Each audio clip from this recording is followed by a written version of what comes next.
Mélissa regardait par la fenêtre, le regard fixé sur la rue, l'inquiétude inscrite sur chaque trait de son visage. L'horloge indiquait déjà 3 heures du matin et sa fille Marlia n'était pas encore rentrée chez elle. Mais elle a dit qu'elle reviendrait au plus tard à 23 heures, pensa Mélissa en répétant mentalement les paroles de sa fille, comme si cela pouvait la ramener saine et sauve. Le téléphone de Marlia tombait directement sur la messagerie vocale à chaque tentative d'appel, ce qui augmentait encore son angoisse. « Pourquoi ne répond-elle pas ?» se murmura-t-elle en marchant d'un côté à l'autre, le doux bruit de ses pas résonnant dans le silence de la maison. L'esprit de Mélissa errait vers des scénarios terrifiants, chacun plus sombre que le précédent. Et si quelque chose s'était passé? Et si elle était blessée? Finalement, le téléphone portable de Mélissa sonna, brisant le silence et faisant battre son cœur. Elle répondit immédiatement, espérant que c'était sa fille à l'autre bout du fil. Il entendit des cris étouffés. « Mère », la voix de Marlia était brisée et tremblante. « Je suis au commissariat. »« Au commissariat ?» Mélissa sentit le sol s'ouvrir sous ses pieds. « Que s'est-il passé, Marlia? Où es-tu? Dis-moi que tu vas bien. »« J'ai causé un accident, » a avoué Marlia, alors que les pleurs devenaient de plus en plus intenses. « S'il te plaît, viens ici. » Mélissa sentit son corps devenir lourd. Sans y réfléchir à 2 fois, il attrapa les clés et courut vers la voiture. Le chemin menant au commissariat semblait flou, votre esprit s'emballant aussi vite que les images passant par la fenêtre. « Accident? Marlia, qu'as-tu fait ?» se répétait-elle, dans un tourbillon de pensées. À son arrivée au poste de police, Mélissa a été accueillie dans un environnement froid et stérile, avec des policiers de nuit. Marlia était assise dans un coin, le visage rouge et enflé à force de pleurer. Lorsque sa mère s'approcha, la jeune fille la regarda avec des yeux pleins de regret. « Je conduisais trop vite, maman. Je n'ai pas vu l'homme traverser. » Marlia pouvait à peine terminer sa phrase sans sangloter. « Il est en mauvais état. » Mélissa prit une profonde inspiration, essayant de rester calme face à la situation dévastatrice. Elle s'approcha de sa fille et la serra fort dans ses bras. « Je suis là. Résolvons ça, » a-t-il dit, même s'il ne savait pas comment résoudre quelque chose d'aussi grave. Le policier responsable a expliqué la situation. Marlia conduisait sa Porsche à grande vitesse lorsqu'elle a renversé un homme qui traversait la rue. Il était dans un état critique à l'hôpital. Mélissa sentit le poids des mots comme un coup de poing dans le ventre, mais elle garda le contrôle. Il ne pouvait pas perdre son sang-froid, pas maintenant. Après la conversation avec le policier, Mélissa a été informée des procédures juridiques.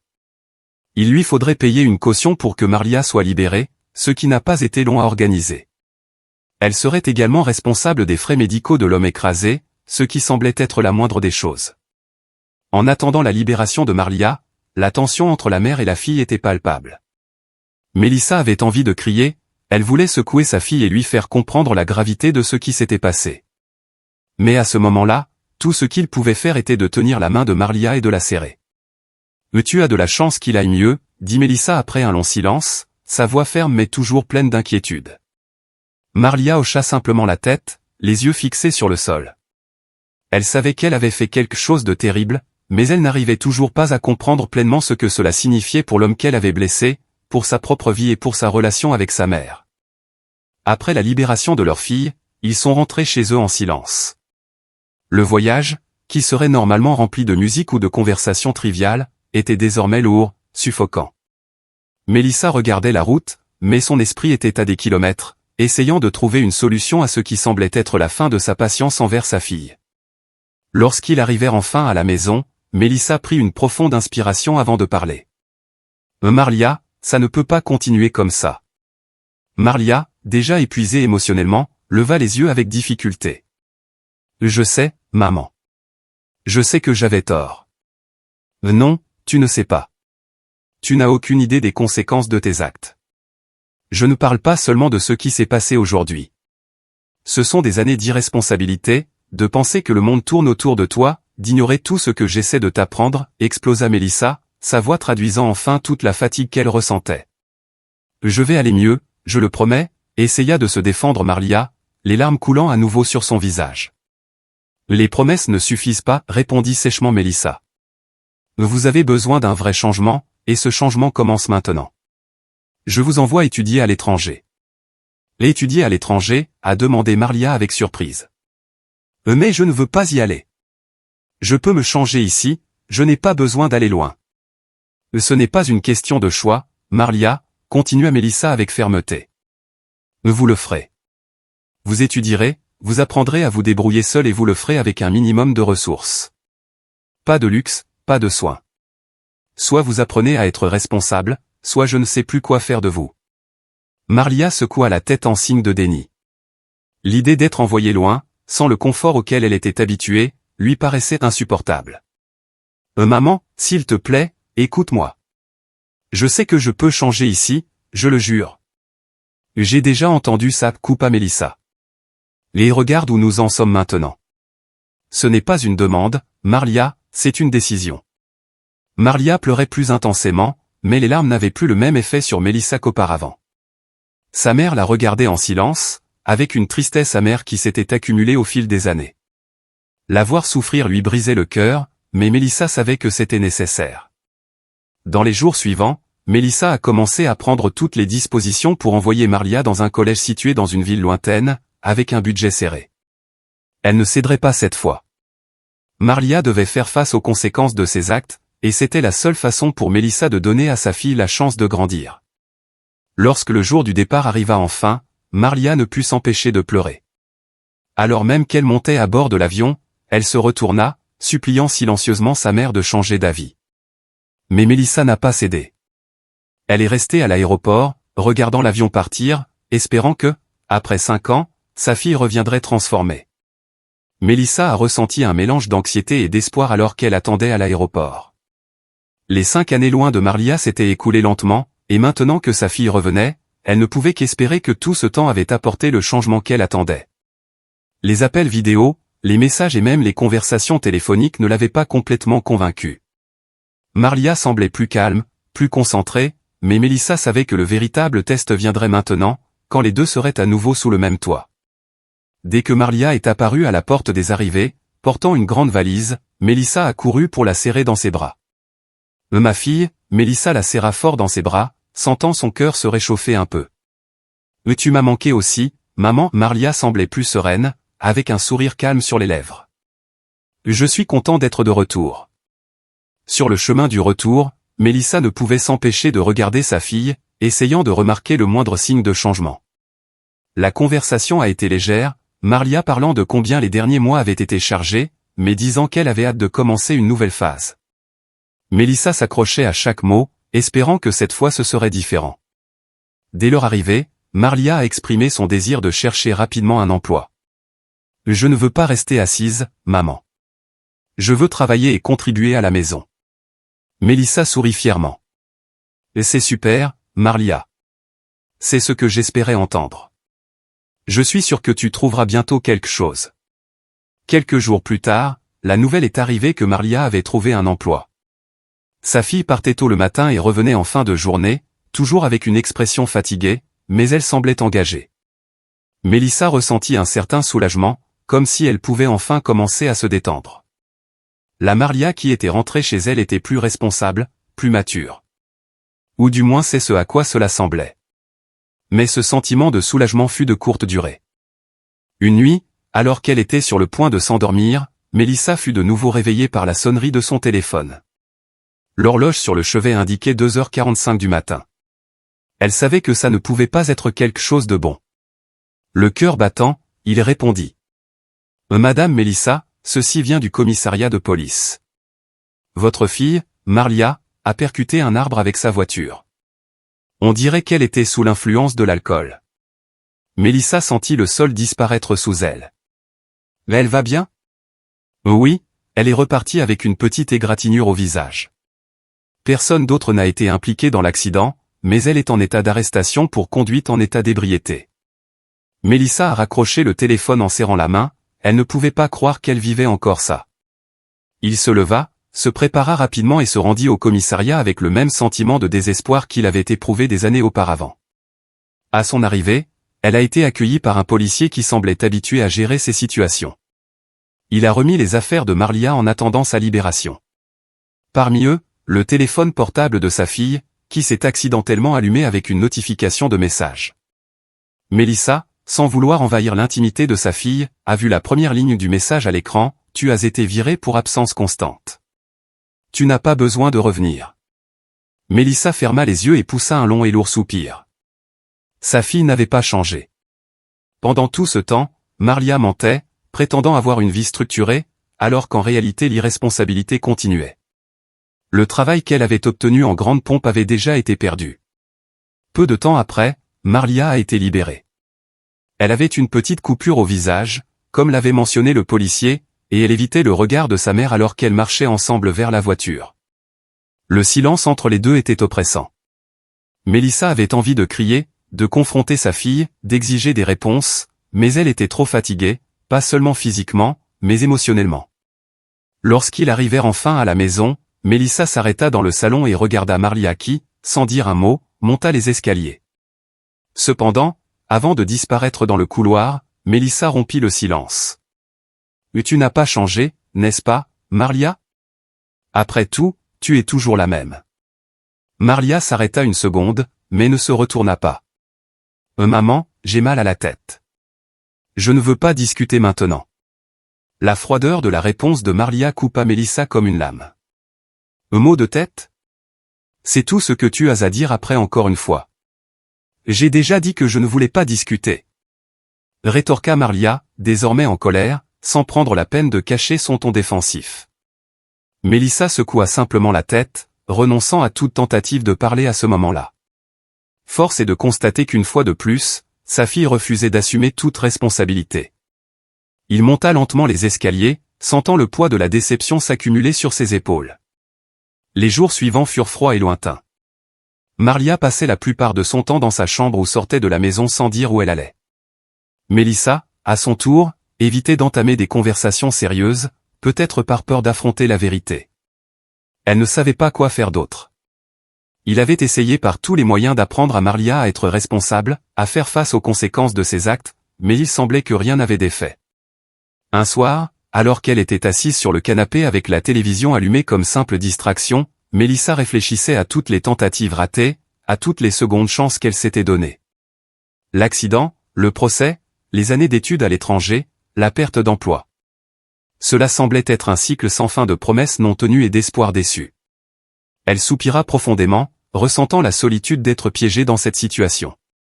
Je savais que, d'une manière ou d'une autre, je devrais agir, mais à ce moment-là, je n'avais aucune idée de ce que ce serait. Marlia, dans sa chambre, utilisait son téléphone portable comme si de rien n'était, ignorant qu'une fois de plus, elle avait déçu sa mère. Et ainsi la tension entre les deux grandit silencieuse mais implacable, comme une tempête sur le point d'exploser. Mélissa était assise sur le porche, regardant la légère brise ébouriffer les feuilles du jardin, tandis que ses pensées erraient. Elle réfléchissait encore à l'attitude de Marlia et aux inquiétudes qui pesaient sur elle ces derniers jours. Le retour de sa fille avait apporté un mélange d'espoir et de frustration qui, avec le temps, semblait ne faire que s'accumuler. Le silence n'était interrompu que par les bruits épars du quartier. C'est alors qu'elle remarqua du mouvement dans la rue. Un jeune garçon passait par là, allant d'une poubelle à l'autre, ramassant canettes et autres matières recyclables. Il marchait calmement, mais son visage exprimait la fatigue. Lorsqu'il se pencha près d'une poubelle et en sortit une bouteille d'eau claire, Mélissa fronça les sourcils. Le garçon ouvrit la bouteille et but une gorgée, mais cracha bientôt l'eau, faisant une grimace dégoûtée. Il était évident que l'eau était impropre à la consommation. Sentant une oppression dans sa poitrine lorsqu'elle vit cela, Mélissa entra rapidement dans la maison, attrapa une bouteille d'eau froide dans le réfrigérateur et retourna sous le porche. « Hé, mon garçon !» a-t-il appelé en lui faisant signe de se rapprocher. Il la regarda, surpris, mais s'approcha avec une certaine hésitation. « Voulez-vous une bouteille d'eau ? Il fait très chaud et apparemment celle-ci n'était pas bonne, dit-elle avec un doux sourire en tendant la bouteille. Les yeux du garçon brillaient de gratitude. « Ah, merci beaucoup, madame. Je mourais de soif, mais l'eau que j'avais était sale, dit-il en acceptant la bouteille et en buvant de grandes gorgées, soulagé. Mélissa l'observa, remarquant la politesse avec laquelle il parlait. « Vous collectionnez des canettes, n'est-ce pas ?» Elle a demandé, curieuse. Il hocha la tête. « Oui, madame. J'essaie d'en rassembler autant que possible. Il y a beaucoup de bonnes choses dans votre quartier que les gens jettent. » Mélissa sourit un peu, étonné de sa sincérité. Vous savez, ici, à la maison, nous séparons les matières recyclables. Si vous le souhaitez, vous pouvez passer chercher ce que nous avons. Laissez-moi vous montrer où nous le gardons. Les yeux du garçon s'ouvrirent de surprise. Vraiment? Cela m'aiderait beaucoup, madame. Merci beaucoup. Elle l'a invité à franchir le portail et l'a conduit à l'endroit où elle gardait ses matières recyclables, un petit débarras à côté de la maison. Il lui tendit une clé. Vous pouvez récupérer tout ce dont vous avez besoin. Et si vous le souhaitez, vous pouvez revenir tous les mardis et vendredis avant le retrait. Comme ça, il y aura toujours quelque chose pour vous. Le garçon sourit largement, ses yeux brillants de gratitude. Merci beaucoup, madame. Cela fera une grande différence pour moi. Il fit une pause, semblant se souvenir de quelque chose. Oh, au fait, je m'appelle Daniel. Un plaisir, Daniel. Je m'appelle Mélissa, dit-elle en lui serrant la main. Daniel a ramassé des sacs remplis de canettes et de bouteilles en plastique et lui a dit au revoir. Alors qu'il partait, Mélissa se tenait là dans l'allée de sa maison, le regardant s'éloigner dans la longue allée. J'ai pensé à la façon dont un garçon aussi simple, dans une situation aussi difficile, pouvait être si poli et reconnaissant. Une comparaison inévitable lui vint à l'esprit, sa propre fille, Marlia, qui, malgré tous ses privilèges, ne faisait pas preuve du même niveau d'éducation ni de gratitude. Les jours passèrent et, comme convenu, Daniel continua de se présenter chez elle les mardis et vendredis. Mélissa a commencé à s'habituer à sa présence et, petit à petit, les interactions sont devenues plus qu'un simple échange de matières recyclables. Ils ont discuté et Mélissa a découvert que Daniel était un jeune homme travailleur, qui avait abandonné ses études pour aider sa famille, mais qui, malgré cela, gardait l'espoir de retourner un jour aux études. Lors d'une de ses visites, alors que Daniel récupérait les canettes, Mélissa s'est approchée avec une idée en tête. Daniel, j'organise une fête à la maison demain, il y a beaucoup d'invités. Voudrais-tu travailler comme serveur ce jour-là? Daniel s'arrêta un instant, surpris par la proposition, les yeux s'illuminèrent. Vraiment, madame? J'adorerais. N'importe quel travail qui se présente à moi, je l'accepterai. Mélissa sourit, satisfaite de sa réponse enthousiaste. Super. Je t'attendrai. Soyez là vers 18h. Je vais vous procurer une tenue adaptée au travail. Vous pouvez partir, je serai là. Merci beaucoup pour cette opportunité, a-t-il dit, visiblement excité. Le lendemain, comme convenu, Daniel arriva à l'heure. Il portait des vêtements simples, mais il était propre et soigné, prêt à travailler. Mélissa conduisit Daniel à l'arrière de la maison, où elle lui tendit son uniforme de serveur. Il a enfilé ses vêtements avec un sourire reconnaissant sur le visage et, dès le début de la fête, il a été incroyablement efficace, circulant parmi les invités avec aisance. Mélissa l'observait de loin, fière du choix qu'elle avait fait en l'invitant. Il travaillait rapidement, toujours avec un sourire poli, traitant tous les invités avec respect. Elle a remarqué les réactions des gens, beaucoup soulignant à quel point il était amical et attentionné. Vers la fin de la nuit, alors que Daniel récupérait les dernières assiettes et verres, il s'est approché de Mélissa pour la remercier. Ce fut un honneur de travailler ici, madame. Merci beaucoup pour cette opportunité, cela m'a beaucoup aidé. Vous avez fait un excellent travail, Daniel. Je suis sûr que vous aurez encore plus d'opportunités à l'avenir. Continuez votre bon comportement et continuez à vous battre comme vous le faites. Daniel sourit, visiblement touché par les paroles de Mélissa. Je ferai de mon mieux, madame. Et merci encore, je n'oublierai jamais ce que vous faites pour moi. Une fois la fête terminée, Mélissa s'est retirée chez elle, ressentant une légèreté inattendue en comparant l'attitude dévouée et reconnaissante de Daniel avec l'irresponsabilité récurrente de Marlia. Mélissa se demandait où elle avait mal tourné avec sa fille, mais à ce moment-là, elle mit ses pensées de côté, satisfaite du petit impact positif qu'elle avait dans la vie de Daniel. Elle savait que leur relation avait encore beaucoup à évoluer, mais il était déjà clair que quelque chose d'important se développait. Mélissa a commencé à aider Daniel autant qu'elle le pouvait. Elle lui a donné des matières recyclables, l'a payé pour tondre l'herbe et même pour effectuer de petits travaux dans la maison, comme réparer un tuyau qui fuit. Au fil du temps, Daniel a commencé à apparaître régulièrement, toujours poli et reconnaissant. Cependant, Marlia, en observant l'interaction entre Daniel et sa mère, n'a pas tardé à exprimer son malaise. Un soir, alors que Mélissa préparait le dîner, Marlia entra dans la cuisine avec une expression mêlée de curiosité et de dédain. « Maman, je peux te demander quelque chose ?»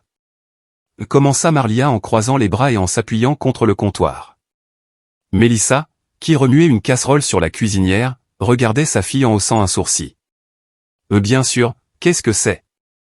Pourquoi aidez-vous autant ce garçon ? C'est un collectionneur de canettes.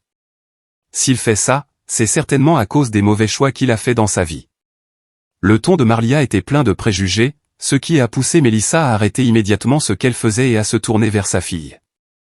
Mélissa la regarda avec désapprobation. « Tout le monde n'a pas la chance de naître avec une mère riche comme toi, Marlia. » Sa voix était ferme mais contrôlée.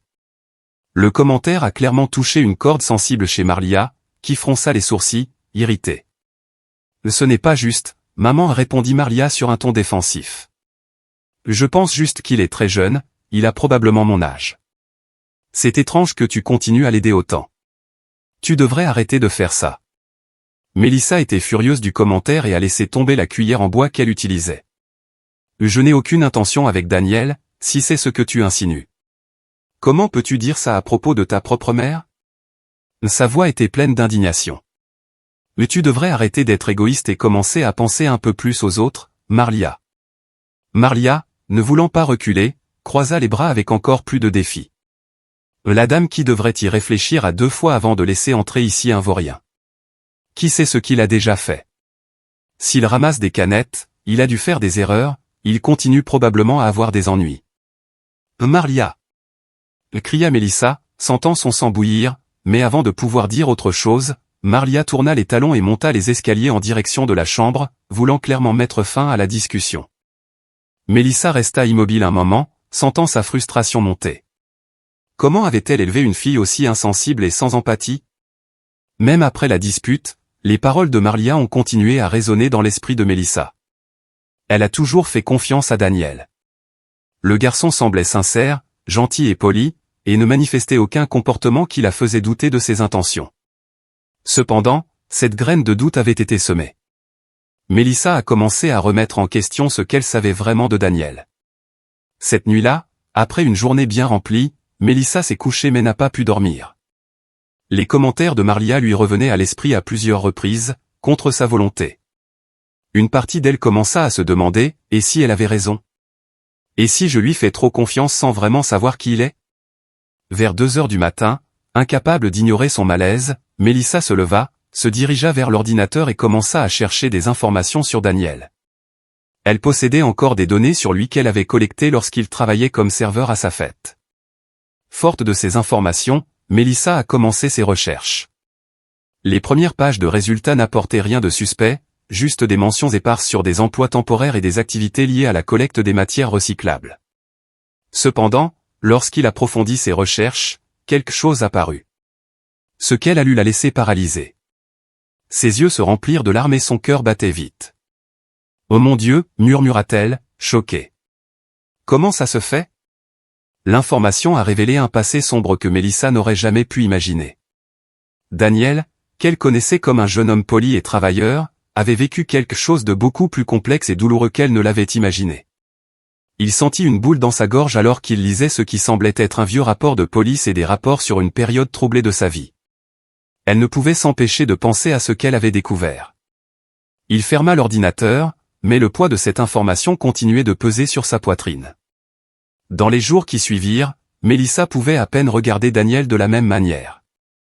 Il venait toujours ramasser les matières recyclables et faire les petits travaux qu'elle lui proposait, mais maintenant il y avait quelque chose de différent dans sa posture, même s'il ne s'en rendait pas compte. Mélissa, de son côté, en savait trop, et cela la bouleversait. Assise dans le salon, quelques jours plus tard, elle observait de loin Daniel tondre l'herbe du jardin. Même si je le voulais, je ne parvenais pas à sortir de mon esprit les informations que j'avais trouvées.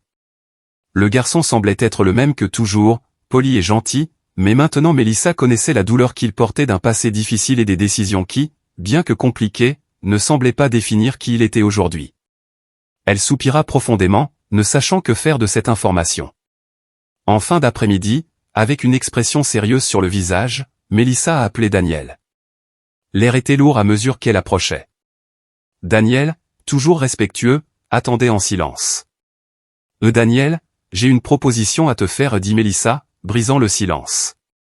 Daniel fronça les sourcils, confus. Une proposition, madame? Oui. Ma fille Marlia a vraiment besoin d'apprendre de toi. Je veux qu'elle passe quelques jours chez toi, a déclaré Mélissa en regardant directement Daniel dans les yeux. Les yeux de Daniel s'écarquillèrent, complètement surpris. Et vivez avec moi, madame? Je ne comprends pas, ma maison est petite et... Je vais vous payer bien, très bien, Mélissa l'interrompit avant qu'il ne puisse terminer. Elle a mentionné la valeur qu'elle offrait. Daniel hésita quelques secondes, mais en entendant le prix, il fut difficile de refuser. Il secoua la tête, toujours occupé à gérer la situation. D'accord, madame, mais je dois dire, votre fille ne voudra pas vivre dans un endroit aussi simple que le mien. Je ne sais pas si elle peut le supporter. Mélissa hocha la tête, semblant avoir tout compris. Laisse-moi faire. Attends-la dehors demain, et elle t'accompagnera. Le lendemain, Mélissa a appelé Marlia pour une conversation dans le salon. Marlia, toujours avec son habituelle expression ennuyée, s'assit sur le canapé, sans imaginer ce qui allait arriver. Marlia, commença Mélissa d'une voix ferme, tu ne vivras plus dans cette maison. Marlia a regardé sa mère et Harry, comme si elle ne pouvait pas croire ce qu'elle entendait. Moi? Expulsé de ma propre maison? Maman, c'est quoi cette blague? Mais Mélissa gardait un ton sérieux. Tu vas vivre avec Daniel pendant quelques jours. Le rire de Marlia disparut rapidement, remplacé par un air incrédule. Quoi? Je vis avec ce collectionneur de canettes? Pas question. Et personne ne peut me forcer. Elle s'est levée brusquement et est allée dans sa chambre, mais lorsqu'elle a essayé d'ouvrir la porte, elle s'est rendue compte qu'elle était verrouillée.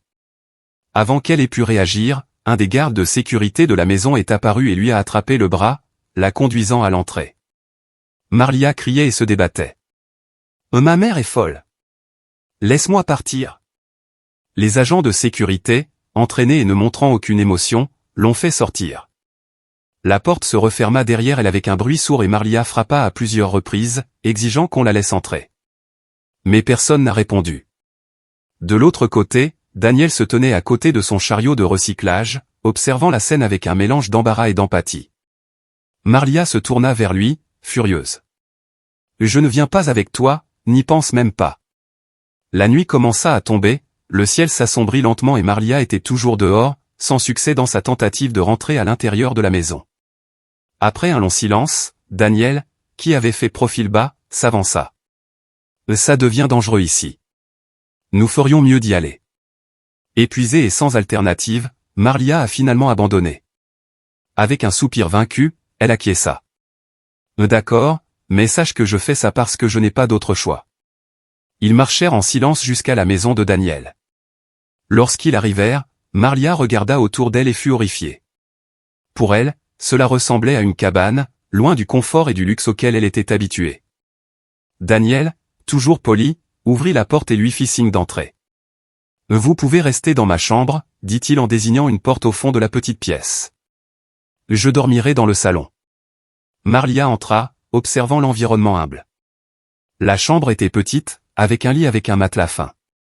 Elle s'assit sur le bord du lit, sentant la dureté inconfortable, et soupira profondément. Cette nuit-là, il a à peine dormi.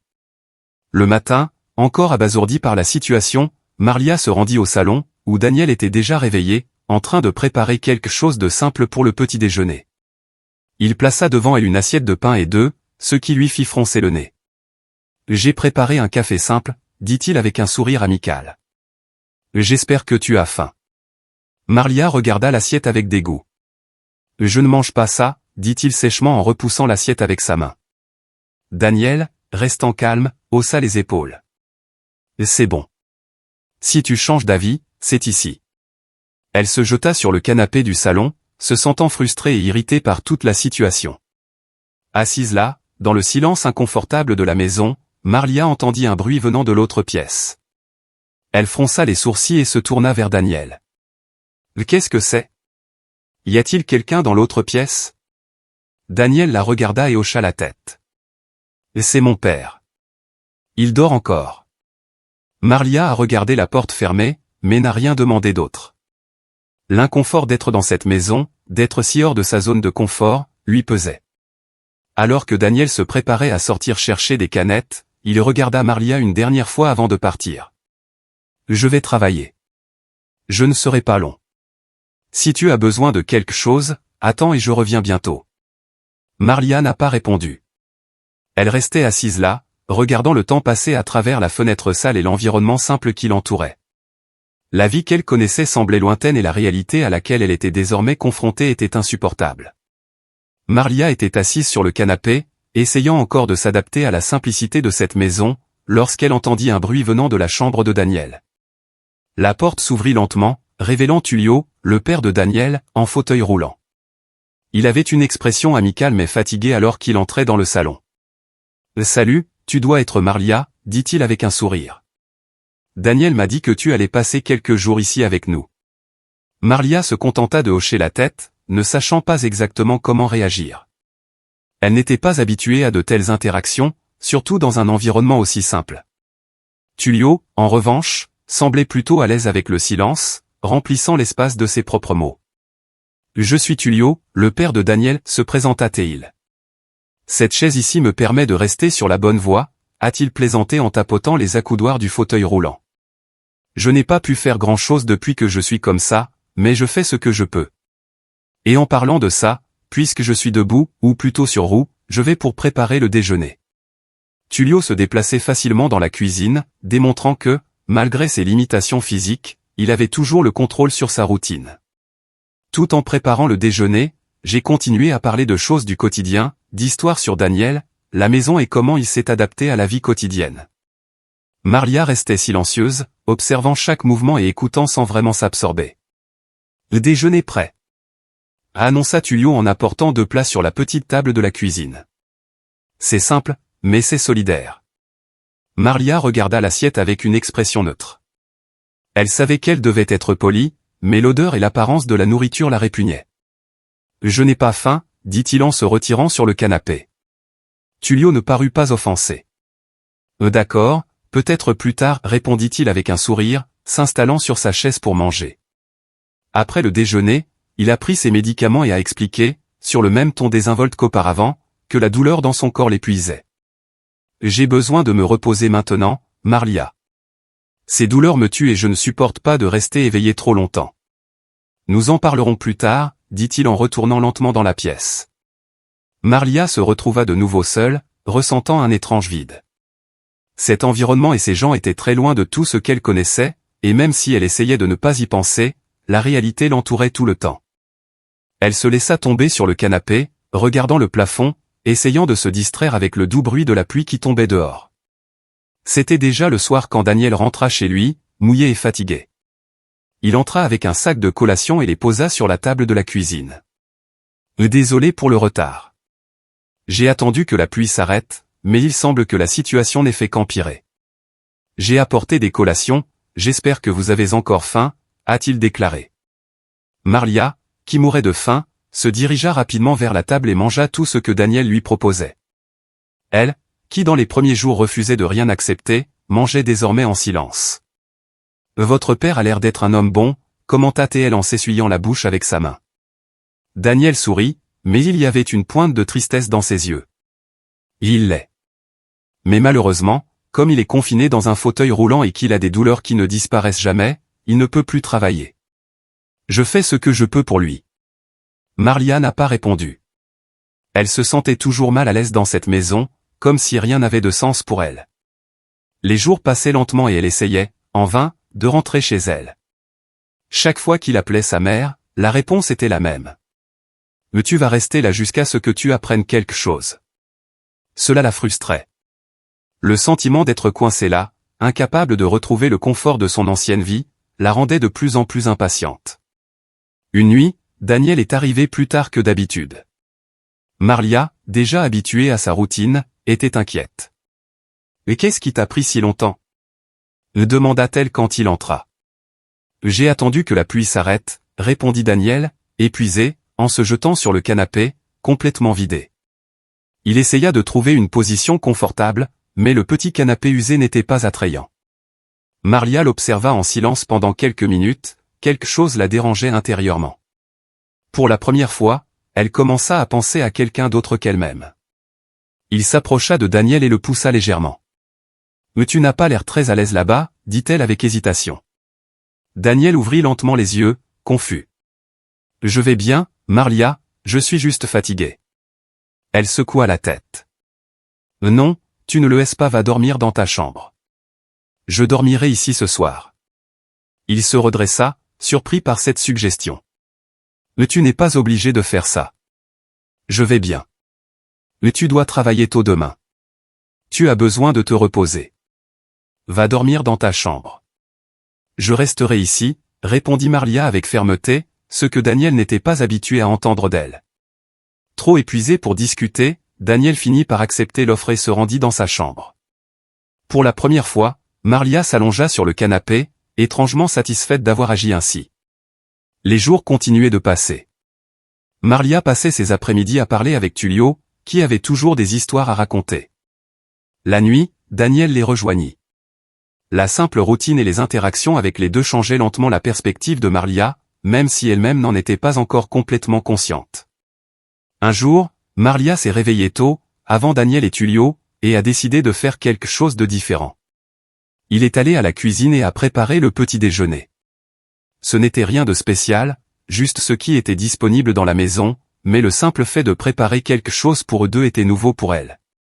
Lorsque Tullio et Daniel se sont assis à table, ils nous ont remerciés avec un sourire sincère, même si le café n'était pas très bon.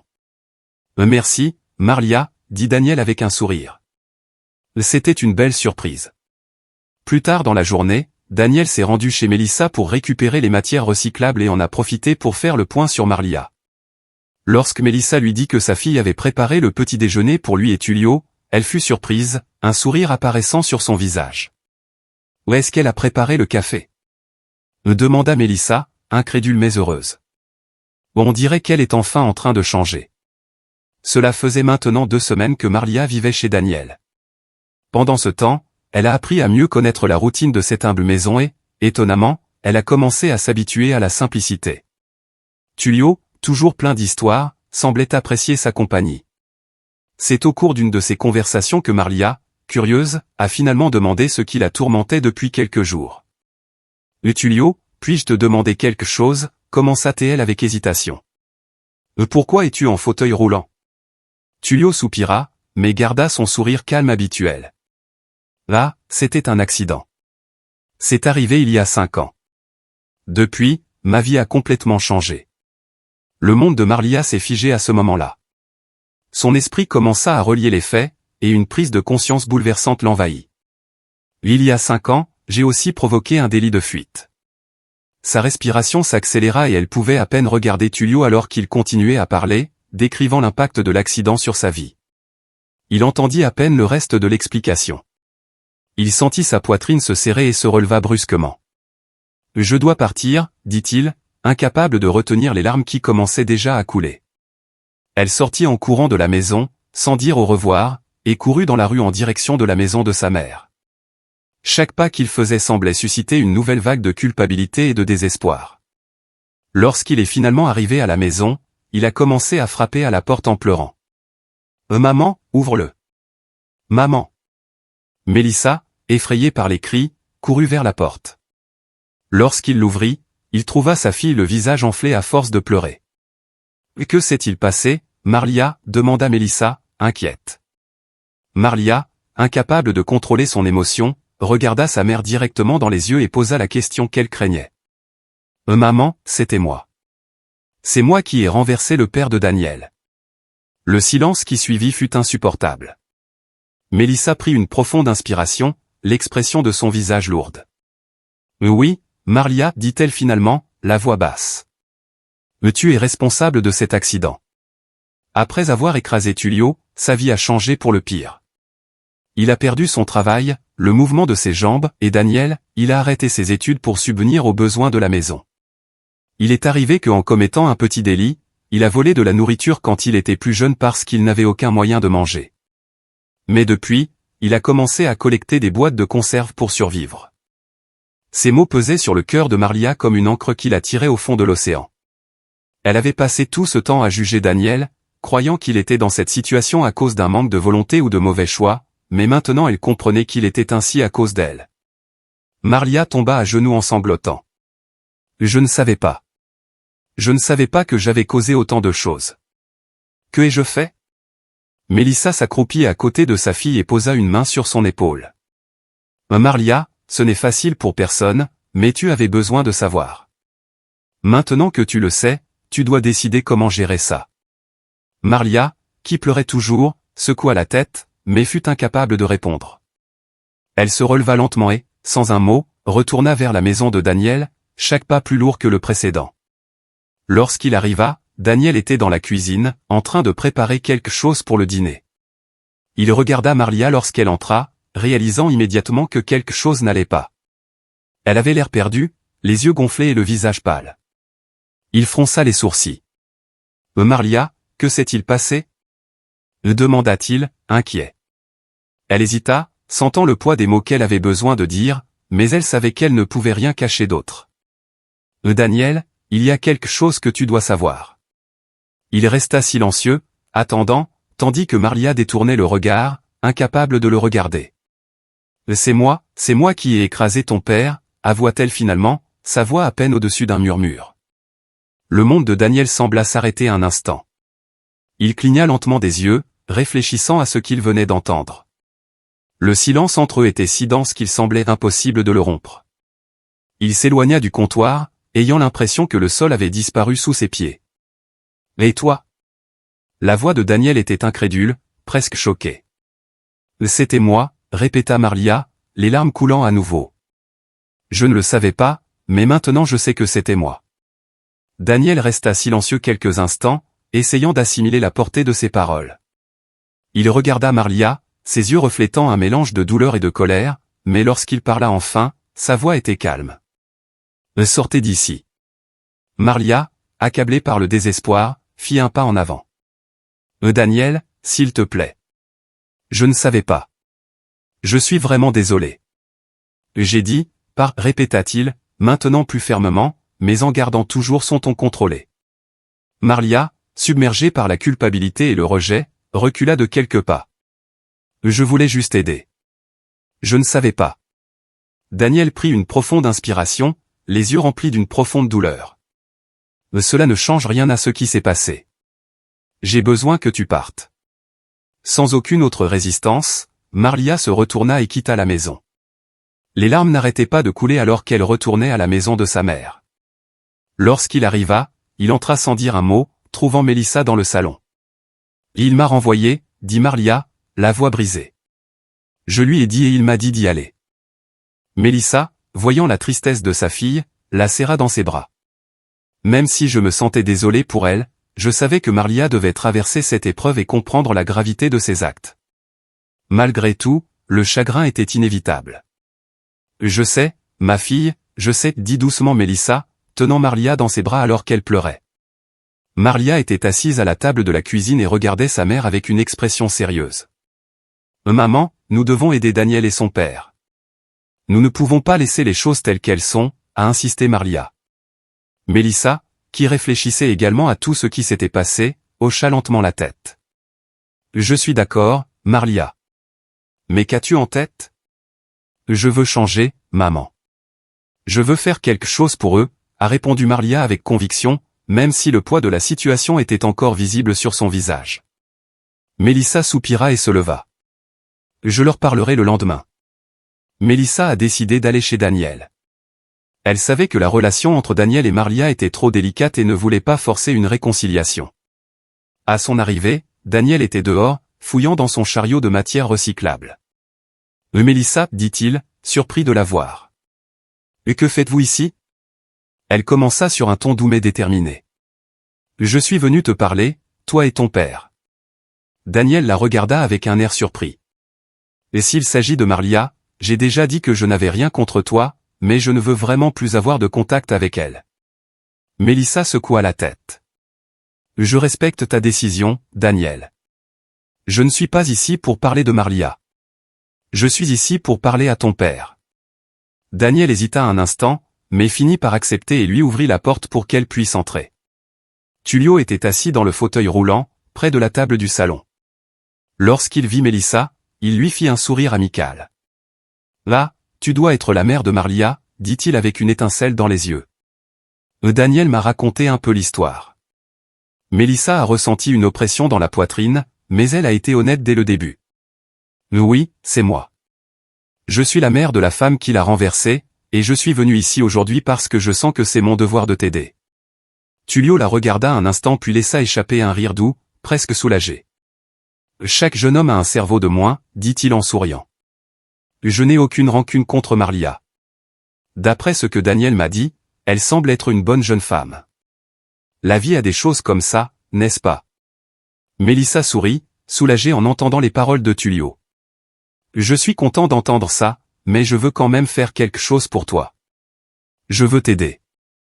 Tu as traversé tellement de choses, et j'ai l'impression que c'est mon obligation de faire ce que je peux.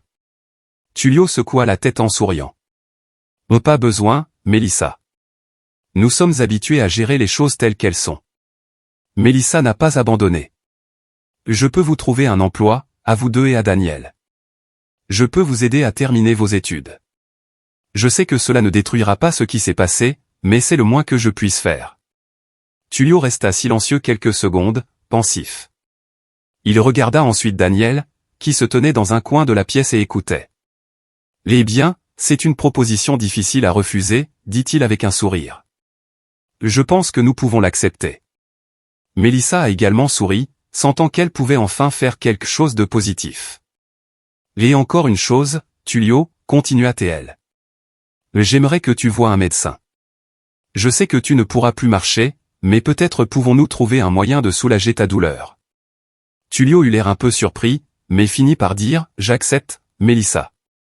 Si ça peut m'aider, ça vaut la peine d'essayer. » Mélissa regarda ensuite Daniel, qui était resté silencieux tout au long de la conversation. Il était visiblement réticent, portant toujours le poids de ce qu'il avait découvert. Cependant, après un long silence, il hocha la tête en signe d'acceptation. Merci, dit-il simplement. Les jours suivants, les choses ont commencé à changer. Avec l'aide de Mélissa, Daniel et Tullio ont trouvé un nouvel emploi. Tullio a également subi une série de consultations médicales et de séances de physiothérapie. Même s'il était toujours incapable de marcher, ses douleurs ont considérablement diminué, lui permettant de vivre plus confortablement. Daniel, à son tour, a commencé à étudier à temps partiel, reprenant enfin quelque chose qu'il avait laissé derrière lui depuis longtemps. Quelques semaines plus tard, Mélissa a décidé d'organiser une fête chez elle et a invité beaucoup de monde. Elle a expliqué à Daniel que cela pourrait être une bonne occasion de se faire de nouveaux amis et de se détendre un peu. Tullio a accepté l'invitation sans hésitation, enthousiasmé par la possibilité de socialiser. Daniel, bien qu'il se sente reconnaissant pour l'aide de Mélissa, semblait plus hésitant. « Je ne sais pas, Mélissa. Je ne sais pas si je suis prête pour quelque chose comme ça. » Mélissa sourit, essayant de le rassurer. « Pas besoin de t'inquiéter. Ce sera léger, rien de formel, et tu n'as pas besoin de rester si tu veux partir plus tôt. » Après avoir réfléchi un moment, Daniel a fini par accepter, tout en restant prudent. « D'accord, je vais y aller, mais s'il te plaît, ne me force pas à faire quoi que ce soit, dit-il avec un petit sourire. Le jour de la fête, Mélissa était ravie de voir les deux arriver ensemble. Tullio, toujours souriant, semblait excité, tandis que Daniel était plus retenu, mais essayant clairement de faire un effort. L'ambiance de fête était légère et agréable, et Mélissa s'est assurée qu'ils étaient bien reçus par les autres invités. Tullio se joignit bientôt à nous, riant et discutant avec les invités, tandis que Daniel restait au fond, observant attentivement l'environnement. Il ne se sentait toujours pas complètement à l'aise, mais il commençait à réaliser qu'il pourrait peut-être trouver un nouveau départ, entouré de nouvelles opportunités. Marlia, nerveuse, prit un plateau avec des boissons et des collations et se dirigea vers Daniel. C'était un geste simple, mais pour quelqu'un d'aussi fier qu'elle, c'était un grand pas. Elle inspira profondément, essayant de rester calme, et s'approcha de lui. « Tu veux un verre et des collations ?» me proposa-t-il avec un sourire timide. Daniel leva les yeux, surpris par l'approche. Il hésita une seconde, puis hocha la tête pour le remercier et prit un verre. « Merci », répondit-il, toujours un peu distant. « J'espère que vous vous amuserez. » Marlia dit avec une douceur qu'elle n'avait pas habituellement. Daniel s'est contenté de lui faire un signe de la main, sans beaucoup de mots, mais ce geste signifiait beaucoup pour elle. Après s'être éloignée de Daniel, Marlia vit Tullio assis au milieu de la pièce, discutant avec animation avec quelques invités. Elle prit une autre profonde inspiration et, dans un geste qui attira l'attention de tous, s'agenouilla devant lui. « Tullio, dit-elle, la voix tremblante. Je veux m'excuser pour tout.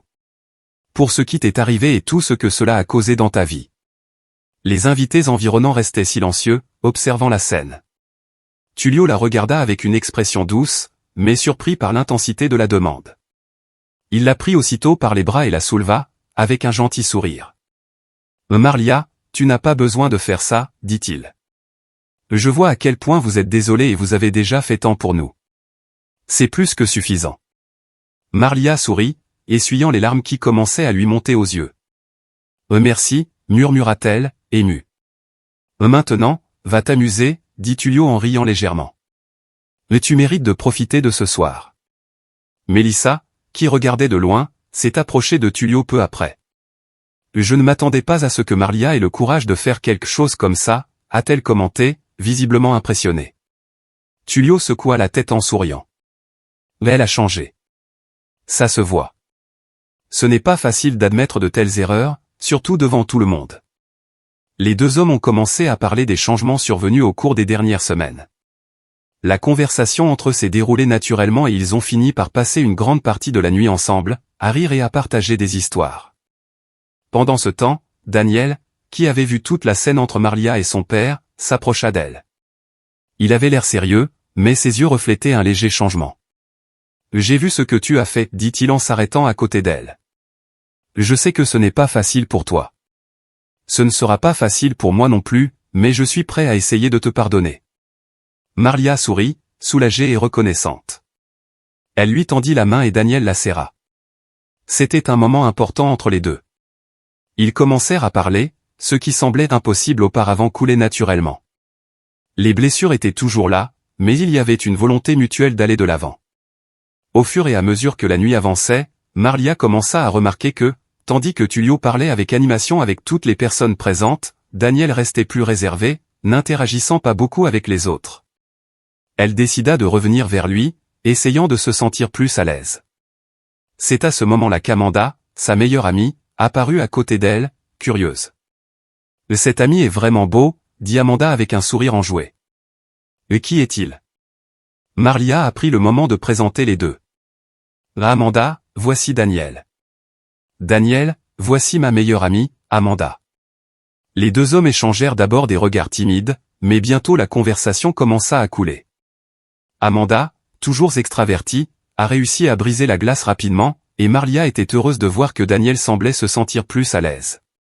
La fête a continué et Mélissa, après de nombreuses conversations, est allée voir Tullio pour lui dire au revoir. « C'était une super soirée », a-t-elle déclaré en souriant. « J'aimerais que tu viennes déjeuner un de ces jours. Qu'en penses-tu » Tullio sourit largement. « J'adorerais. » Marquons. Alors que Mélissa et Tullio se disaient au revoir, ils regardaient de loin, échangeant des regards suspicieux. Ils commencèrent tous les deux à soupçonner qu'il se passait quelque chose de plus entre leurs parents. Lorsque Daniel a dit au revoir à Marlia à la fin de la nuit, il a commenté « Je pense que ta mère et ton père s'entendent très bien, tu ne trouves pas ?» Marlia a ri. « Oui, je pense. » « Et toi, comment s'est passée la conversation avec Amanda ?» Daniel sourit, un peu timidement. « J'ai son numéro de téléphone. Elle a l'air d'être une bonne personne. » Marlia était vraiment heureuse. Elle l'est. Vous vous entendrez bien tous les deux. Les jours passèrent et, à la surprise générale, Mélissa et Tullio commencèrent à passer beaucoup de temps ensemble. Bientôt, ils ont annoncé qu'ils sortaient ensemble, ce qui n'a surpris personne, tant leur relation était évidente ces dernières semaines. Daniel et Amanda ont également commencé à mieux se connaître, et il n'a pas fallu longtemps pour qu'il devienne évident qu'il existait un lien fort entre les deux. Même s'ils étaient tous deux timides au début, leur relation s'est épanouie naturellement et ils se sont vite retrouvés amoureux. Marlia regardait tout cela avec un sourire. Voir sa mère heureuse aux côtés de Tullio et Daniel, avec sa meilleure amie, lui apportait un sentiment de paix qu'elle n'avait pas ressenti depuis longtemps. Elle a regardé en arrière, réfléchissant aux erreurs qu'elle avait commises et aux changements qu'elle avait apportés dans sa vie.